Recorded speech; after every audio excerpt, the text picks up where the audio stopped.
नमस्कार, आप देख रहे हैं होम टुडे न्यूज चैनल। मैं विनीता आपके साथ। आइए देखते हैं आज की कुछ खास और बड़ी खबरें।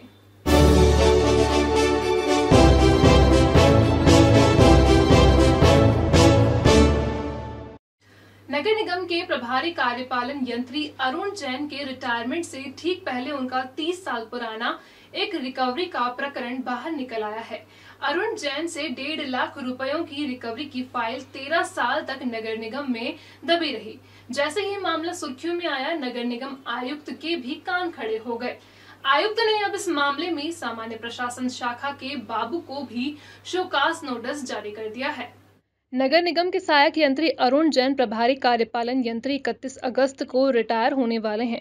उनके रिटायरमेंट से कुछ ही दिन पहले उनका एक पुराना मामला निकल आया है। कांग्रेस नेता सुदर्शन गोयल ने संभागायुक्त को अरुण जैन और सामान्य प्रशासन विभाग में पदस्थ योगेश सक्सेना के खिलाफ शिकायत की। इस शिकायत में आरोप लगाया गया कि अरुण जैन से उनके रिटायरमेंट से पहले 1,56,974 रुपए की वसूली होना है, लेकिन सामान्य प्रशासन विभाग में पदस्थ रहे बाबू योगेश सक्सेना ने 13 साल से इस मामले की फाइल ही दबा रखी थी। संभाग आयुक्त कार्यालय से जैसे ही ये शिकायत नगर निगम आयुक्त तक पहुंची, ताबड़तोड़ पुराने मामले खंगाले गए।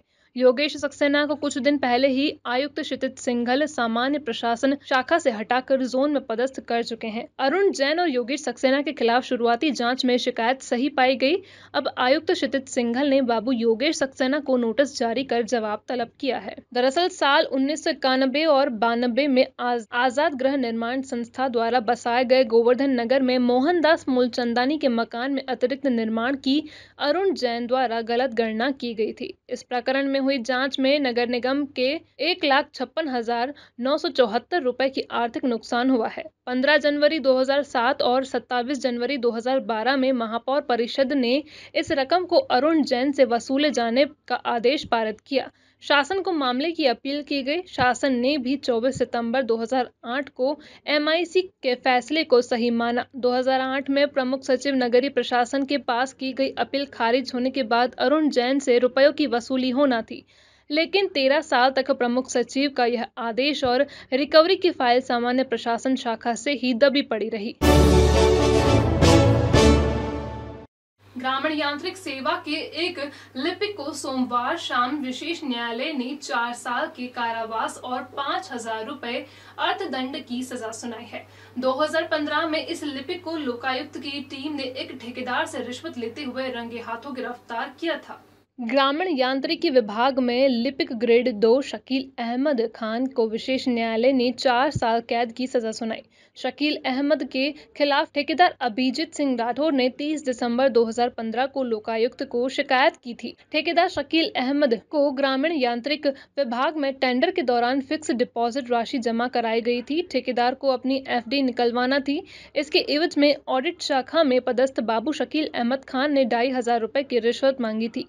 ठेकेदार की शिकायत पर लोकायुक्त टीम ने 31 दिसंबर 2015 को आरोपी शकील अहमद को कार्यालय में ही रिश्वत लेते हुए रंगे हाथों गिरफ्तार किया गया था। प्रकरण की 4 साल चली सुनवाई के बाद सोमवार को विशेष न्यायाधीश पंकज चतुर्वेदी ने आरोपी शकील अहमद को दोषी करार देकर उसे अलग अलग धाराओं में 4-4 साल कारावास और 5,000 रुपए अर्थदंड की सजा सुनाई। आरोपी शकील अहमद को गिरफ्तार कर जेल भेज दिया गया है।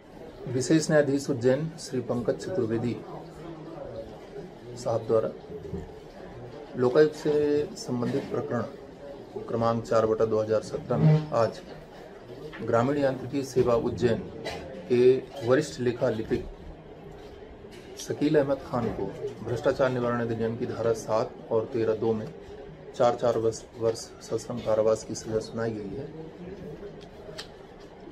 शकील अहमद खान द्वारा दिसंबर 2015 में फरियादी अभिजीत सिंह राठौर निवासी उज्जैन से 2,500 रुपये रिश्वत की मांग, उसके ठेका संबंधी राशि जो डिपॉजिट के रूप में थी उसे रिलीज करने के एवज में मांगी थी।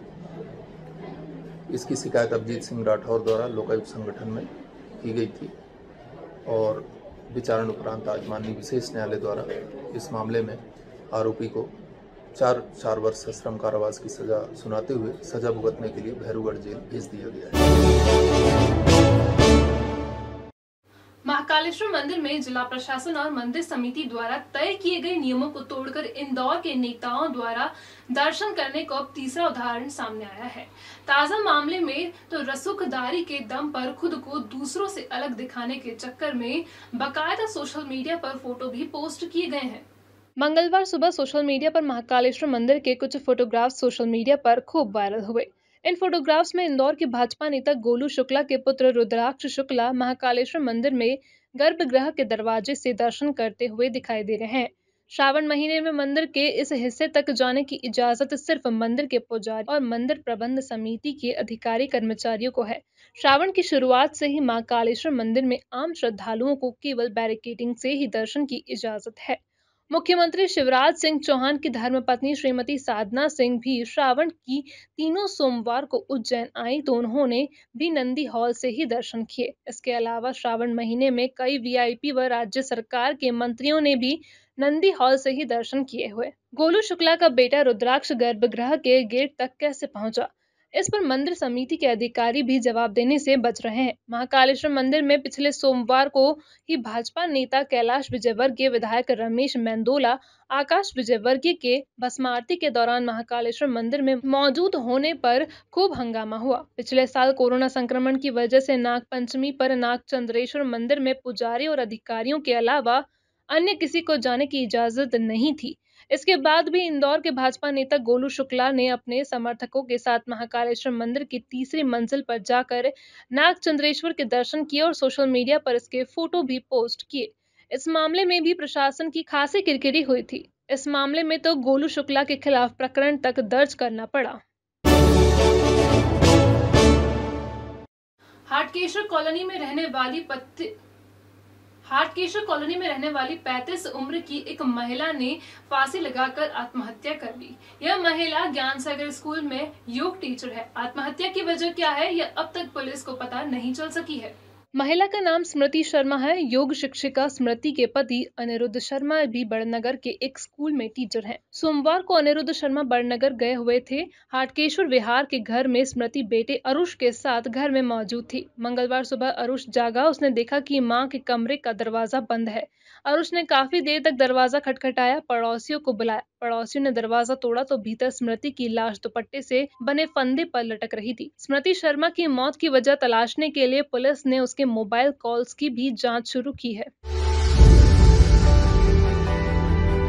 ओम गुरु कृपा राखी भंडार 21 वर्षों से अपनी सेवा दे रहा है। फैंसी राखियों का खजाना, क्वालिटी में मध्य प्रदेश नंबर 1 काउंटर। शहर में सबसे ज्यादा वैरायटी है। हमारे यहाँ एक से बढ़कर एक डिजाइनर रंगों में है फैंसी राखियाँ। बन्ना डोरी, स्टोन राखियाँ, मेटल स्टोन राखियाँ, वुडन वाली राखियाँ, चूड़ा राखियाँ, भैया भाभी की एंटिक जोड़ा राखियाँ, बच्चों की टेढ़ी राखियाँ, फुंदा राखियाँ, ब्राह्मण राखियाँ, फ्रेंडशिप डे राखियाँ, चंदन राखियाँ, रामा पैटर्न राखियाँ, गुजराती कड़े महिलाओं के लिए। इसके अलावा और भी कई प्रकार की राखियाँ हमारे यहाँ उपलब्ध हैं। हमारा पता ओम गुरु कृपा राखी भंडार, प्रकाश टॉकीज, सड़क उज्जैन। Mobile number 9098858899 9424511811। आइएगा जरूर। BSNL fibre internet connection high speed net से जोड़ें। Online classes, work from home, व्यापार मीटिंग बिना रुकावट के। आकर्षक और सबसे सस्ते plan, number 1 high speed internet connection के लिए आज ही संपर्क करें। अवंती डिजिटल एंड ब्रॉडबैंड एवं Shri telecom, 231 heritage tower, Tejankar अस्पताल के पास। मोबाइल नंबर 8989858422, लैंडलाइन नंबर 0734-255-2222 और 255-3333।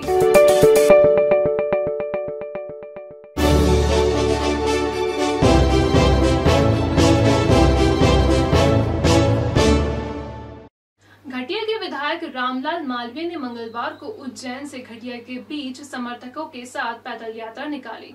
बुधवार को यात्रा में शामिल सारे लोग कलेक्ट्रेट कार्यालय पहुंचकर उन्हें ज्ञापन सौंपेंगे। रामलाल मालवीय कांग्रेस की टिकी पर विधायक चुने गए हैं। राज्य में सरकार भाजपा की है, लिहाजा सदन के साथ ही सड़क पर भी विपक्ष की भूमिका तो निभाना ही थी। विधायक ने घटिया से लवाजमा जोड़ा और उज्जैन तक उन्हें साथ ले आए। शहर आकर रैली की शान बढ़ाने के लिए कुछ थके हुए घर बैठे हुए पुराने चेहरों को भी अपने साथ जोड़ लिया। घटिया से उज्जैन तक पैदल रैली निकालने का उद्देश्य क्या रहा, ये आप खुद विधायक रामलाल मालवीय से ही सुनिए। यात्रा जाएगी और क्या उद्देश्य है इस यात्रा का? इस यात्रा का मुख्य उद्देश्य उज्जैन आगर रोड, जो आप रोज देखते हैं, जिसकी दुर्दशा आपने देखी होगी, उसके साथ किसानों के साथ जो अन्याय हो रहा पिछले 2 वर्षों का 19-20 और 20-21 किसानों को उसका बीमा का राशि नहीं मिल पाई है। राहत राशि जो देने की सरकार ने घोषणा की थी वो नहीं दे पाए हैं। बिजली के बिल, जिस व्यक्ति के 200 रुपये के बिजली के बिल आ रहे हैं, उनके 5,000 रुपये और 6,000 रुपये बिजली के बिल आ रहे हैं। रोज़ महंगाई बढ़ रही है, डीजल, पेट्रोल और खाद्य तेल की बेहताशा जो वृद्धि हो रही है, इन सब बातों को लेकर जब जिला प्रशासन और मध्य प्रदेश शासन ने हमारी बात नहीं सुनी, तो फिर हम लोगों को अंततः ये निर्णय लेना पड़ा कि हम लोग राष्ट्रपिता महात्मा गांधी जी की पार्टी के उनके अनुयायी हैं और कांग्रेस पार्टी हमेशा सिद्धांतों के आधार पर चलती है। हम लोगों ने पैदल मार्च कर घटिया से उज्जैन पहुंचने का 17 तारीख आज हम लोगों ने घटिया से प्रारंभ की इस यात्रा को। कल जाकर हम लोग कोठी पर जिलाधीश महोदय को ज्ञापन देंगे और जो समस्याएं किसानों की, उन समस्याओं को लेकर हम उनको अवगत कराएंगे कि सरकार तत्कालीन समस्याओं का निदान करे। अन्यथा आने वाले, अभी तो हम लोगों ने पैदल मार्च किया, आने वाले समय में कांग्रेस पार्टी बड़े स्तर पर इसको उठाएगी, इस मुद्दे को, और धरना प्रदर्शन और आंदोलन करेगी। साथ ही इस साल सोयाबीन की फसलें में अभी जो हम लोगों को देखने में 60% खेतों में सोयाबीन में फल नहीं आया है। वो भी किसान लोग हमारे फसल लेकर आ रहे हैं, कई जगह आपको दिखाएंगे। हम लोग कलेक्टर साहब को भी इस बात से अवगत कराएंगे कि सरकार तुरंत सर्वे कराए और किसानों को राहत राशि दे। शहर के ख्यात तक्षशिला स्कूल में अपने बच्चों का एडमिशन कराने वाले अभिभावक स्कूल प्रबंधन से नाराज हैं। इनका आरोप है कि स्कूल ने फीस वसूलने के लिए बच्चों की टीसी तक रोक लिए हैं। फीस को भी फीस कम जबरी वसूली कहे तो ज्यादा मुफीद होगा। तक्षशिला जूनियर कॉलेज में साल 2020 एवं 21 तक अपने बच्चों को पढ़ाने वाले कई अभिभावक अब अपने बच्चों की टीसी निकलवाने पहुंचे तो इनसे 2020 एवं 21 के अंतर की रकम 9,000 रुपए और नए सत्र 2021 एवं 22 की 3 महीने की 12 से 15,000 रुपए फीस मांगी गई। बड़ी बात यह है कि जिन 3 महीनों की स्कूल प्रबंधन ने पालकों से फीस मांगी, वह कोरोना की दूसरी लहर का दौर था। इसमें तो ऑनलाइन भी पढ़ाई नहीं हुई। पालकों ने स्कूल प्रबंधन के खिलाफ कलेक्टर, जिला शिक्षा अधिकारी और पुलिस को भी शिकायत की है।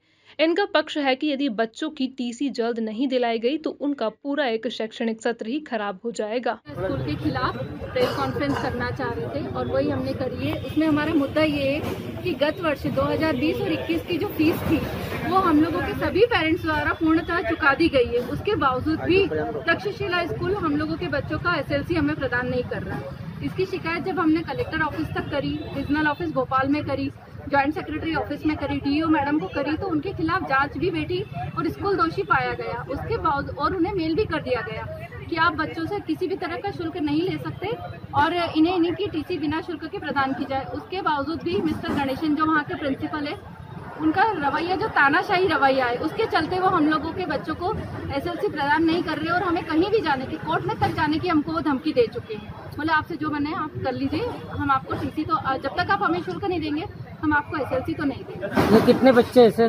तकरीबन 8-10 बच्चे जो इस तरह से सफर कर रहे हैं। किसी परिवार से 2 बच्चे हैं, किसी परिवार से 1 बच्चे हैं और हर किसी पेरेंट्स को उन्होंने किसी पे 30,000, किसी पे 60,000 इस तरह से बकाया शुल्क निकाल दिया है। गत वर्ष का जो सरकार द्वारा शुल्क बस का, अन्य गतिविधियों का माफ कर दिया गया था, पूरे स्कूल में कक्षा 3री से लेकर 12वीं तक के जितने भी बच्चे अध्ययनरत थे उन सभी से वो शुल्क भी वो ले रहे हैं। किसी से 6,000, किसी से 8,000, किसी से 9,000, इस तरह से प्रत्येक क्लास में वो 10,000 तक की गत वर्ष की जो अन्य गतिविधि शुल्क है वो पूरा स्कूल से वसूली जा रही है। और जो बच्चे फीस नहीं दे पा रहे उन्हें फर्स्ट टर्म की एग्जाम तक में भी नहीं बैठने दिया जा रहा है, जबकि ये जिला शिक्षा अधिकारी का आदेश है कि किसी भी तरह की बकाया शुल्क के बाद भी किसी न पेरेंट्स को टीसी देने के लिए रोकी जाए, न ही उन्हें परीक्षा से वंचित किया जाए। स्पेशल टास्क फोर्स की उज्जैन विंग ने मंगलवार को हरदा जिले के 3 लोगों को गिरफ्तार कर इनके पास से 3 2 मुंह के सांप जब्त किए हैं। ये लोग कार में सवार होकर तीनों ही सांपों का सौदा करने के लिए उज्जैन आए थे। मुखबिर की सूचना के जरिए एसटीएफ की टीम ने नरवर में टोल नाके के पास खड़ी एक कार की तलाशी ली। इस कार में 3 मुंह के 2 सांप जब्त किए गए। अंतर्राष्ट्रीय बाजार में इन सांपों की कीमत करोड़ों रुपए होती है। ये सांप कई तरह की दवाएं बनाने में काम आते हैं। एसटीएफ इकाई उज्जैन के द्वारा आज वाइल्ड लाइफ प्रोटेक्शन एक्ट के अंतर्गत कार्रवाई करते हुए 4 आरोपियों को पकड़ा है और उनके पास से 3 सेंडबुआ स्नेक बरामद हुए हैं। यह जानवर प्रतिबंधित और संरक्षित एनिमल के रूप में आता है और इसका परिवहन करना या अपने पोजीशन में बिना लाइसेंस के रखना एक गंभीर अपराध की श्रेणी में आता है। इस जानवर की जो उपयोगिता है उसके बारे में एक तो ये कहा जाता है कि इससे मेडिसिन, इससे कुछ अंदर जो पदार्थ मिलता है उससे मेडिसिन का बनती है। साथ में कई लोग इसको रखना शुभ मानते हैं और साथ में तांत्रिक क्रियाओं में भी इनका इस्तेमाल होता है। इस कारण से इसकी अंतर्राष्ट्रीय बाजार में कीमत भी बहुत ज़्यादा है, लगभग 2 से 2.5 करोड़ के बीच इसकी कीमत बताई जाती है। और साथ में स्थानीय स्तर पर भी इसका जो लोगों ने खरीदने के लिए जो क्रय है वो मूल्य बहुत अधिक रखा हुआ, इस कारण लोग लालच में इसको रखते हैं और बिक्री करते हैं। तो कहाँ से आरोपी पकड़े और कितने आरोपी हैं, कहाँ के रहने वाले? ये 4 आरोपी हैं जो कि हरदा और हंडिया क्षेत्र के रहने वाले हैं और उज्जैन से जब नरवर क्षेत्र तरफ जाते हैं उस रास्ते पर इनकी मिलने की सूचना थी, वहाँ से हमने इनको पकड़ा। कहाँ से कहाँ लेके जा रहे थे? जैसे कि जानकारी मिली है कि उज्जैन के आसपास किसी क्षेत्र में किसी क्रेता से इनकी चर्चा हुई थी और उसे बेचने जा रहे थे। उसी सूचना पर पुलिस ने घेराबंदी करके इनको पकड़ा। Herbobin health care centre doctor Manoj Kumar Agrawal द्वारा आविष्कारित आयुर्वेदिक दवाएं जैसे शुगर, गठिया, सफेद दाग जैसी बीमारियों का उपचार किया जाता है। शुगर की दवा में अंग्रेजी दवा तथा इंसुलिन पहले दिन से ही बंद कर दी जाती है। कई पेशेंट्स की शुगर खत्म भी हो जाती है, मगर इसकी कोई गारंटी नहीं ली जाती है। शुगर को कंट्रोल में रखती है शुगर की दवा, आजीवन चलती है। शुगर की आयुर्वेदिक दवा में आलू, चावल, खटाई एवं मीठे का परहेज आवश्यक है। शुगर की दवा यूएसए, कनाडा के लैब में टेस्टेड है और देश विदेश में भी भेजी जाती है। इस आयुर्वेदिक दवा का किसी भी प्रकार का साइड इफेक्ट नहीं है और मात्र 3 से 4 दिन में इस आयुर्वेदिक दवा से मरीज को फायदा मिलता है। इसके अलावा किडनी, लीवर, अस्थमा, माइग्रेन, मोटापा, वजन बढ़ना, चेहरे की सुंदरता, बालों का झड़ना, लकवा, सेक्स समस्या, शराब छुड़वाना और साइटिका जैसी बीमारियों का इलाज होता है। अगर आप भी ऐसी किसी बीमारी से परेशान हैं तो याद रखिए हमारा पता MZ8 शुभम कॉर्पोरेट, पहली मंजिल, सपना संगीता के पास, इंडसइंड बैंक के ऊपर, Indore. Mobile number 9826951020, phone number 07314020 820।